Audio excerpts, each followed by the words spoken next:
हर हर महादेव। आज new year 1 জানুয়ারি। তো 1 জানুয়ারি দিনটি যখন বাবার বার মানে সোমবার পড়েছে, তাই আমরা ভাবলাম বাবার পুজো করেই আমাদের নতুন বছরটি শুরু করা যাক। যেমন ভাবনা তেমন কাজ। প্রথমে আমি বাড়িতে পুজো দিয়ে নিই, তারপরে আমরা 3 ললিতা মিলে বেরিয়ে পড়ি আমাদের গ্রামের এক মন্দিরে।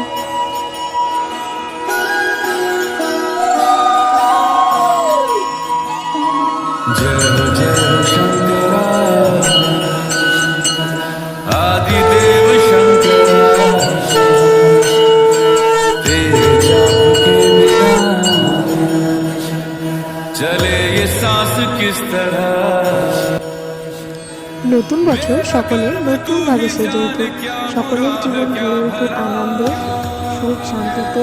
সবাই যেন খুব খুব খুব ভালো থাকে, ভোলেনাথ যেন সকলকে সুস্থ রাখে। আর সকলকে জানাই হ্যাপি নিউ ইয়ার।